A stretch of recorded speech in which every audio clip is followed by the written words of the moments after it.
You know what time it is, folks. It's the first week back in 2026, and you know what that means. New year, new you. We're all going to the gym for at least a month, and then we're probably going to cancel. But on today's episode of Per My Last Email, we're going to talk about how to set and achieve your goals in 2026. And guess what? We have a fun little framework for you. It's going to be great. Let's get into it.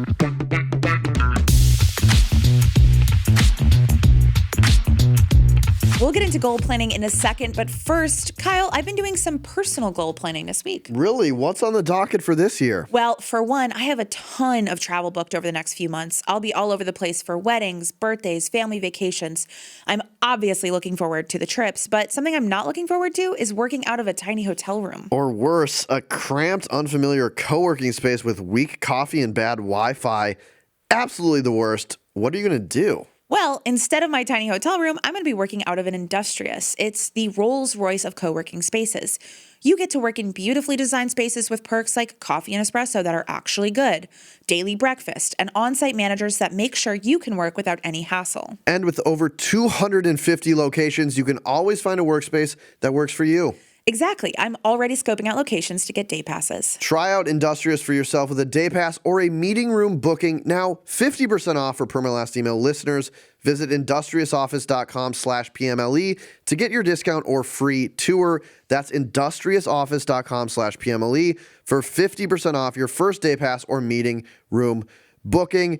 Kayla Lopez. That's me. Let's talk about goal setting for 2026. And if you haven't listened already, we did a 2025 reflections episode.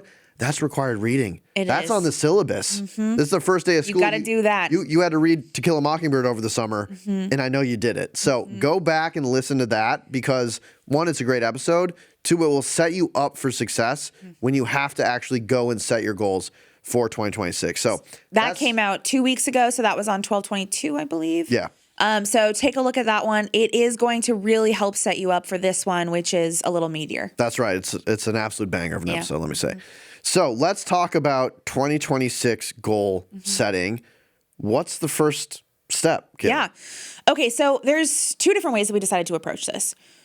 Regardless, the first step, as we just alluded to, is looking back at your 2025 reflections and taking away what are the things you wanted to keep, remove and change in 2026 and keep those in top of mind. Then let's talk about actually goal setting. Like, what is the process for your company? I think there's two kind of ways that this works. Okay. First, you are told, go do your goals. And it's like, sick, what should I do? And you're like, I don't know, whatever you want to do. That is the top-down approach. We're going to talk about that first. Second is when a goal is determined for you. So for example, if you have sales quotas, that's a goal that somebody else is kind of telling you what you got to do. And then how do you hit that? How do you achieve that? We're going to talk about how you modify the original approach to still have the similar outcomes of now I know what I need to do in order to achieve my goals in 2026. Yep. First, top down. Okay. You have no goals. The way is open. Blue sky thinking. What do I do? It feels a little intimidating. Let's start with the company. So what is your company's goals in 2026? Ideally, you've already been messaged that and you kind of know where at the end of the year your company wants to be or what the priorities are for that company. You can make sure then that you're moving in the right direction. Yeah. So you could have the best goals in the world, but if your goals are, I want to repaint the office twice, but they're like, yo, we're remote, like you're not going to be achieving anything really substantial in your year. Yeah, I think this is a really important point, and people don't spend enough time at this stage, which is the top of the funnel, so to speak, and we'll work down to like the specific tactics you can use to achieve your goal. But we're way up here, which is like picking your goal. Yeah. My take is like, it's actually like easier to achieve your goals. The hard part is picking the right goals in the first place. So do not pass go. Do not collect $200. You have to deeply understand what matters to your company. So if there's a set of corporate objectives, if you use rocks, if there's company-wide KPIs or metrics, you need to understand those. That is step one. Then you need to make sure your goals ladder up to those, because that is what matters to the company. People that help have the company have success in that space are going to get rewarded. They're going to get promoted. They're going to see a lot of success. If you're working on something and you accomplish it and it doesn't matter to the company, why did you even show up? You might as well not have worked at all. And so that is step one. It's super important, and people don't do enough of that. Yeah. And I think when you're talking about what you want to achieve from your career perspective, whether it's I want to get a promotion, I want to get a raise, I want to be working on more important projects, this is a way to ensure that you're doing that. Because if you can say, it doesn't matter what team you're on. If you're a revenue driver, if you're a cost center, it doesn't matter. If you can say the work that I have done has contributed to the company as a whole moving farther, that is a huge justification for getting a promotion. And to set this in concrete terms, so Morning Brew Inc., we have corporate objectives. It's like 8 to 12 projects every quarter, but a lot of them last the whole year that are the main company priorities. Yep. This is a public Figma file that anyone at the company can go to and look at. This is what leadership has said are the most important things this year. And so like, go look at that and then work backwards from that on, okay, if these 5 things are like kind of around what I work on and the company has said these are the most important, what goals should I have that allow the company to achieve those? That's the exact thought process you need to have going into 2026 when you set your own goals. Yeah. And ideally, the only asterisk I have here that just occurred to me is like, ideally, the company's like has a good strategic planning process. Yeah. And like, ideally, when they say these are our 8 to 12 corporate objectives, they mean it and it's not going to change. And I think hopefully you work at a company where they take that very seriously. Yeah. And therefore, that's how you should kind of be approaching it. If your company's a little more loosey-goosey on goals, A little silly goose university company. then I would just do the same thing, but think about your team. Yeah, or like go talk to your manager and say, hey, I'm setting my goals. I really want to accomplish them in 2026. I just want to make sure that what I'm working on helps the company. Yeah. So you tell me, like, what are the main objectives of this team or the company? And like, until you get an answer, don't set your goals. And if you never get an answer, I don't know, Indeed.com, like start like that company is not well run. Maybe there's an opportunity for you to. I was about to say that's a huge opportunity for you to kind of determine like what do I need to be doing to now I get to think about what the company's strategy is, and how do you fit into that. That's I would say is like step number 2. So step number 1 is think about the company's goals, think about how you kind of fit into that. Yep. And step number 2 is like the messaging, like what is the broad thing that I'm trying to accomplish that allows this company, this team to get 1 step closer or 10 steps closer to their goal. So I want you to talk a little bit about something that you've been doing personally for like 5 years. Okay. Oh God. Which you've actually inspired me. And I think I've MLM'd this thing. Like I now have like 10 different people that are like, what's your word for 2026? So can you talk about your word for the year? Yeah, so I don't know if I've done this like 5 years, but maybe it's like 4 or something.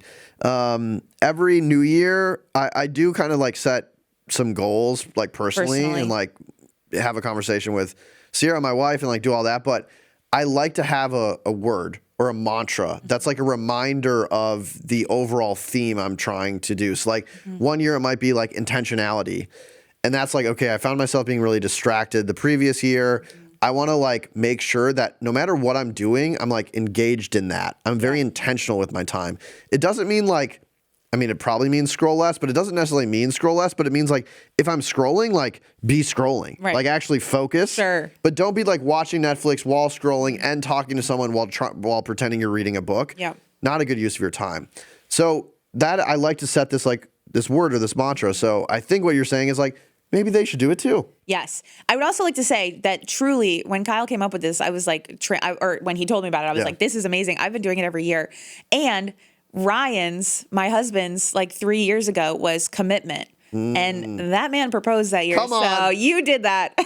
Okay. I should get some sort of commission, like 10% of the cost of the ring should go to my bank account or something. Yeah. So, but it really is like, I think especially when we're like, thinking about personally, right? And this applies professionally as well. You are going to have so many decisions that you have to make in your year. And it's like, what's the framework? What's the system that you're using to kind of pass through every decision maker, every decision you make through? And it's like, okay, is this an intentional decision or am I being intentional in this way? And maybe that helps guide your hand a little bit. And I think that's extremely applicable in professional life too. That's right. So like maybe yours, for example, is like, say no more. That could be your mantra of this year, which is focus. Like okay, I know what I need to do. The biggest obstacle I'm going to face is like taking on too much or like starting to do these little side quests that don't actually matter. So I'm just going to keep this mantra in mind. Say no more. Someone asked me for something. I can't do that. I have to focus on this. Again, a reminder of like the direction you want to move in. So I love that. And I'm glad you got married because of my. Whatever. Okay, so you've identified your company goals. Yep. And you really have a clear understanding of them. You've picked kind of a mantra, a slogan, a word. Theme. The theme of the year. A driving theme for your year. What do you do next? 3 to 5 SMART goals. Okay, what is a SMART goal? So SMART goal, right. I obviously know what this stands for because I did look it up right before this and I remember it. It's specific, measurable, achievable, relevant, and time-bound. Nice. Is that correct? That is correct. Lovely. So this is, now that you have your theme, you know where your company's headed, how do you choose 3 to 5 things that you need to accomplish in the year that are all of those things, right? You know exactly how you're going to achieve them. You think they're attainable. You have a date set for when they need to get done. Very important. You can measure them. And the relevant pieces, they actually matter to the company. Right. So they fit with that theme. They fit with steps 1 and 2. So let's give an example of a SMART goal. Do you have any for this year that you can remember or pull up? Oh, you're putting me on the Sorry. spot. I would say like thinking about next year. So I'll do one quick example that comes to mind. We have something called Pitch Club, which is every week someone comes in and does an example pitch that they would to a client. And I like run that meeting. I book the guest for it. And so my goal would be this year, like it felt like I was like always pushing the rock up the hill like Sisyphus to like get people to do it. So my goal for next year is to create a system that allows for pre-booking a lot more efficiently. So again, like without thinking deeply about this, my SMART goal might be have the spot for each pitch club booked at minimum 3 weeks in advance. Like that would be the goal. And like I can like literally like measure how that's doing throughout the year. So that might be one. Okay, cool. I have one for me. Okay, perfect. So I should have just asked you if you had one. No, I asked you the question. But I think that's a great one. For me, one of my like pillars or focus areas is consumer live events. And so I'd like to host about on average 2 monthly live events or 2 live events each month that have a 90% capacity and break even. Yep. And so that is a much better SMART goal than mine. Super. No, but that's a good SMART. I put you on the spot. I just wrote this yesterday, so it's like top of mind. Yeah. And so thinking about that, like that is very easily achievable. It's not easily achievable in that like it's going to be an easy thing to win or whatever. But it's like, I know if I have 85% capacity at an event, I'm like, shoot, how do I need to change that for next month? And that's something that I can pretty consistently evaluate every month. How is it doing? How am I tracking? What do I need to change next month? So I'm very excited about that. And I have a follow-up to that, which is why does that matter to the company? So we just talked about like that's a really important piece of this goal setting process. So like what like how do you think about that in terms of that specific goal? So actually consumer live events is one of the 8 to 12 larger Morning Brew company objectives. Yeah. So it's extremely vital that I hit that goal and that I prioritize that goal because that's something that we as a company have decided to experiment with and prioritize in 2026. Yeah, beautiful. I mean, you got easy SMART goal with that one because it literally chill. is on the list, which goes into like why that's very important for companies to do. It gives you the scaffolding to set your very effective SMART goals. So that's not the end though of step 3, right? Because it's not just I have that goal. It's like, how do I get there? And so for, maybe for each, let's say you have 3 goals for 2026. For each of those, I would force yourself, even though it's maybe not necessary, to do 2 or 3 bullets of what you're going to do to get there. Because then it kind of cements, it's really easy for me to say book 2 monthly events. Yeah. It's really easy for me to say fill them 90% of the time. And it's like a lot harder to be like, how do I do that? Yeah, which is, this is like, the exact way you should do like the goal setting and like strategic planning process. You have your goal. Now we're talking about the tactics. The tactics to get there. Like tactically, what are you going to do to break even? Tactically, what needs to happen to book 6 shows? Like you can come up with any sort of goal, but then if you're like, all right, did my goal setting process, like hope it works out. Like what's the point? Right. Now we're getting to the tactics, you've started from the top and you're working your way down Yeah. through the funnel. And so this tactic part is also a good way to reinforce if you need to tweak your goals or not. Yeah. Because for me, for example, I have another SMART goal where I started to look at tactics and I was like, oh, like this is not going to happen. Like this is way harder than I thought like 35 seconds ago because now I'm thinking about like logistically how I'm going to get there. And so I had to like tweak it and I had to change it. And then I made my tactics a lot more like reasonable. So I think that's a very important part of this goal setting process. The other part I would do at this point is list out assumptions. And I think this is important because you're rarely operating in a complete vacuum where like you're in full control of your destiny. You work at a company, it's cross-functional. If you're in sales, you're like kind of relying on marketing to do some stuff to drive inbound or whatever it might be. So you don't operate in a vacuum. So I would list out the assumptions of what other people are going to do in support of your goal. Or what has to happen. What has to happen. It doesn't mean that it's going to happen. You should write it down and make it realistic and go talk to partners. But then when you present these goals to your manager, you're saying, here's my goal, and here's how it ties to a key company priority. Here are the tactics I'm going to use to hit that goal, and here's how I'm going to measure it. And here's my assumptions of what other people are going to do that are also going to help hit that goal. How does that sound to you? When you get that input, they're kind of going to say like, yeah, those assumptions make sense. And then you're like, you kind of have a hedge of like, if someone else doesn't come through at the end of the year and you miss your goal, but like you actually outperformed what you needed to do, it was someone else that didn't do what they said they were going to do that kind of screwed you. At least you've kind of have an understanding when you go back to your boss. You have it in writing. You have it in writing. And like, hey, my assumption, this was a hypothesis, my assumption that, you know, X would do Y was incorrect. X did half of Y. Yeah. Like, what's going on there? It gives you some slack if you don't hit your goal to explain why. Now, if you don't do your stuff, it's not going to save you. But I think that's a really important piece as well. And we'll be right back after this.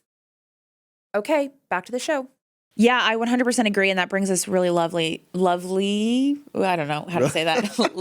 Really Whatever. smoothly. Thank you. Yeah. Into step 4. Okay. What is step 4? Get input. Wow, on your predict goals. it. You it's did. like I co-created this It's framework. like we built this together. So step number 4 is get input on your goals. This is where you have your 3 to 5 SMART goals. You understand how they key up, but you're also like, manager, does this make sense? You're building buy-in on like, this is what I should be focusing on this year. And I think that's one of the most important things you can do. And you also have to be flexible in this stage. Yeah. Right? If they're like, no, I don't think 2 and 3 are relevant. Love 1 and 4, but like, let's tweak these a little. You have to be willing and able to do that. 100%. And I would also ask them, like, do you agree that, like, they could look at your goals. This goes back to the relevant piece and say, yeah, these are SMART goals. Like, they're specific and they're measurable and like they fall within your job description. And like, I would like if you did accomplish them, but I would like force them to like tell you that they think they're the most important things you should be working on too. That like, I just want to keep going back to that point. Like, you should be working on things that your manager and your company think are important. You can do a hell of a job of something that's not important, and you're honestly going to get not as far in your career as someone who does like a pretty good job on something that's very Really important. important. So that is, you know, not to say important a million times, that's the most important piece of this. So like, confirm with them that they believe that. And also like to my pitch club example, if I was the boss and someone came to me with that, I'd be like, why is that important? Yeah. And you should be able to articulate that. Like, well, this is important because the more people see it, the more they learn about how to, you know, roll out, pitch new products, they brainstorm ideas, blah, blah, blah, blah, blah. Now, do I have a metric that can prove that is also a really important part. Like, if Pitch Club is successful, I talked about pre-booking, but like, if Pitch Club is successful, what happens? How do you know it's successful? That's a really important piece to be able to articulate as well. So get them to commit that like that this is important, and for you, be able to explain the why. Yeah, I really like that. And so that also goes back to the measurable part of the SMART goals, which is like, how do you measure it and what is the impact? And you should be able to say, this company will gain X dollars if I do my job correctly, or this company will save X dollars, or this company will onboard 4 new clients, or whatever it is. Like, even if it's an assumption or you're like kind of like, I'm not exactly sure if this is right. Yeah. Like you should be able to identify those things. And again, that's another way that you're proving your value to the company. And you're able to then look back at that at the end of the year and say, this is what I've done. This is the impact I've had. Promote me. Yeah. Or whatever it is that you want to do. Yeah. All right. Number 5, the last step on this 5-step framework Yes. is you've set your goals. You've got buy-in from your manager. Are you done? They're tied to important metrics. What's next? You got to make sure you actually achieve them. That's right. So you need to build systems to make sure that you are checking in and that you're progressing effectively. Because if you make these in a vacuum, they could be the best damn metrics you've ever seen in your life. They could be the best goals. They could be super attainable. You're super excited about them. You get them, you're promoted. December, 31st of 2026, you're like, uh-oh. Check in, you're like, oh, I'm off by 86%. Forgot about those that. a little earlier. Right. Yes. So how would you suggest, what does your check-in system process look like? Yeah. And how do you suggest, how often should you be revisiting these and all that? Yeah, so I would revisit them once a week, and it doesn't mean you have to do a full audit of them, but I would write I have a weekly document I put together every week of what I'm going to do this week. On top of that, I put per quarter what are the main things that it's a reminder okay, does this list help me get closer to those things? And if it doesn't, what am I doing? Why am I doing it? So I would keep it front and center and just even have it in front of your face every single week. But I want to take a step back because this is really important. The better you can design your environment, achieving your goals will be a lot easier.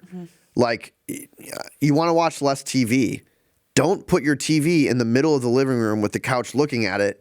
Unplug your TV and put it behind the couch. Right. Make if yourself you want lift it, something. you have to lift the TV. You have to plug it in. Right. You're going to watch less TV. If you remove elements of willpower and you have to get yourself excited every single day or withstand the force of that remote to the TV every single day. If you can remove that and you can focus more on designing an environment where the action you want to take is the easiest action to take, you will have a lot more success. So there's a few ways you could do that. You have this weekly checklist and you're putting your goals up top, constant reminder. You go to your calendar. It's don't tell me your goals, show me your calendar. Right. You go to your calendar and you block time. That's I will work on this goal or I will sit and do nothing. Yeah. Jerry Seinfeld literally did this for writing jokes. He would say, I'm either going to write or sit at my desk and just bore myself to death for 3 hours every day. That's what he would do. It's this or nothing. Yeah. Set that time in advance. So to build your calendar, think about the assumptions you made and those teams that you're relying on to set your goals. Okay, what kind of weekly, bi-weekly, monthly meetings do I need with them to make sure they're doing what they need to do? So zoom out, look at the whole year. How do I design my workspace, my calendar, my meetings, my email system to make achieving my goals as frictionless as possible? Again, that's the other important part that people don't do enough of. People don't think about how their goals ladder up, and people don't design their environment to make achieving their goals as easy as possible because it's a lot of upfront work, but it makes everything else a lot easier. Yeah, I really like that. And my only add-on to that is when you're thinking about when you create a 2026 goal, that's a big, lofty goal. You're not going to just yes, no, binary, achieve it or not. There's probably going to be steps you need to take to get there. And so how do you break up those goals into quarterly goals, into quarterly goals, into monthly goals? And then how do you make those be the most top of mind thing? Again, that's when you put that into your one-on-one or your weekly checklist or whatever. And so I think the smaller and more attainable you can break these big goals into, the more likely that you're going to continue to progress. At least for me personally, as a girly who's a procrastinator, if I see you need to achieve, 25 live events in 2026, I'm yikes, I don't know how I'm going to do that. I guess December we're going to have a daily event, But when I broke it down and I said I need 2 a month plus maybe 2 additional marquee events.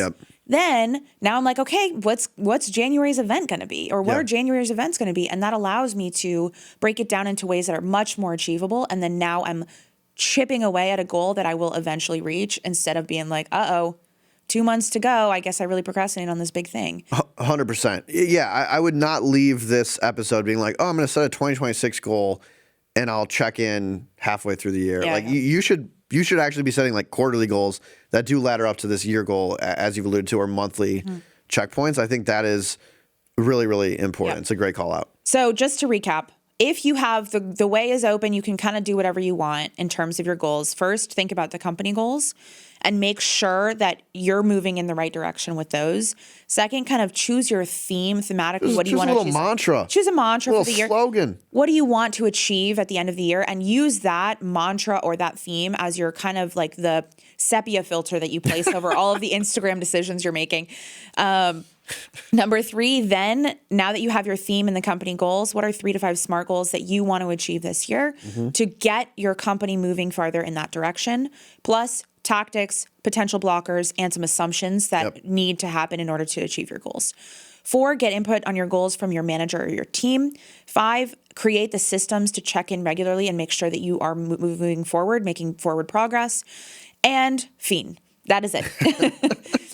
You now have the perfect goal setting framework. So what if your goals are determined for you? That is a situation that is slightly different. The company has identified what you need to do in order to be successful. The things that I could think of here are if there's very strict metrics for your performance, or if there are, sales quotas or something they've determined where you should be. Yeah. Go ahead. That's it. What were you going to say? Well, I would say, like, I actually don't think this is that different. Yeah, exactly. And what I would say is, like, at this, if your goals are set for you, all that is like just that's the company level we're talking about. So when we started this, like, the top down, like, you have the company goals, make sure your goals ladder up. If someone gives you like a metric, like you have to hit 100% of your sales quota, you didn't come up with that yourself, but like that replaces the company level. Yeah. You're doing the same thing. Okay, like, how am I going to do that? I should come up with 3 to 5 SMART goals that help me in concert get to that quota attainment. Yep. What are the metrics and the assumptions underneath those goals? Like, design your environment. You could do the exact same process even if you're given goals, because in both cases, hopefully you're given something. Yeah. It's like a specific goal they're telling you need to achieve, or it's a company goal in which your goal should ladder up to anyway. I agree. And I think the only difference is like the naming of it. Yeah. So it's like, okay, you have a goal. Let's say it's reach your sales quota. You can still do 3 to 5 SMART goals that will ultimately determine if you make your goal. It's like, okay, I want to focus in on, small SMEs in the Midwest. Yeah. And so therefore I'm going to, contact 25 of them a month. Exactly. Like, how are you going to achieve that? It's just all the same things. Where I think it's more important, though, is if, for example, you've been given a sales quota that I actually don't know how sales quota works, so correct me if I'm wrong, 20% higher than last year, you're probably going to need to like up the game a little bit. But maybe you think that's not reasonable. If you're like, there's no way in hell I'm going to increase this, given all these SMART goals, doing everything I can, my understanding of how the world works, I don't think I'm going to reach that. How can you communicate with your manager that that's not going to work, or that we need to be a little bit more reasonable, is to have those tactics, those blockers, and those assumptions crystal clear. Yep. I'm going to reach out, again, I have no idea if this is reasonable, to 25 SMEs in the Midwest every month. And if I get a conversion rate or a callback rate of 5%, then I'm going to reach that goal. But if the inbounds are lower than expected, I'm not going to reach that. Yeah. That's something that your boss needs to understand as well, because that's out of your control. Yeah. So I think that's... You're pushing back appropriately with like the math behind it. And maybe you've made an incorrect assumption. Right. But I think that's a really good call out. Is like, you can push back on a goal that's been given to you respectfully. And, whether they listen to you or not is another story. And I also think that 4 and 5 are much more important on the bottoms up, like when you've been told what your goal is, because the tactics that you're anticipating to get to your goal, like your boss needs to be so locked in on those and like so gung-ho about them, because otherwise if they disagree and you do the things that you want to do and then like don't hit your goal, they're going to be like, see? Like, why'd you do that? Why'd you do that? The Midwest? Nothing good has come out of the Midwest. Whatever. So Besides just Kayla and us. Kyle. Yeah. So anyways, is there anything that I said that you disagree with or you would change? No, the last thing I'll say is a powerful question to ask once you've done this goal setting process, because we want to get you paid. We want to get you promoted. Obviously. That's that. I wake up. That's all I want to do. Yeah. Is to ask your manager, if I achieve these goals, does that what does that mean for a promotion? Yeah. What does that mean for a raise? Like level set. Like, why am I achieving these? Like, yeah, I want the company to win, but like, if I hit these, like, do I get promoted? Yeah. What does it take to get promoted? Starting those conversations now, particularly if you might get promoted mid-year or at the end of the year, like you need to start having that now. The goal setting process is such a natural point to have a lot of those conversations. And then as you're tracking towards your goals, you're also having the conversation of like, remember you said I was going to get promoted? Yep. Really important and something you can do to set yourself up for success in 2026. All right. I feel pretty good about that. Wow. We are going to achieve a lot in this great year of 2026, Kayla. I think People so. are going to set some goals. People are going to achieve them. Do you have any last thoughts? My last thought is let's roll these credits. Let's do it. Our producer is Michaela Heck. Our technical director is Lonnie Fiskus. Brittany DeTaco is our audio engineer. And our president is Devin Emery. This show is a production of Morning Brew. Let's get some goals done. Good luck, y'all. It is 2026, folks. And you know what that means. New year, new me. New year, new you. Except I'm the same bitch. Same Same girl bitch, I've been. Same bitch, different goals. What's up? Just slightly different year.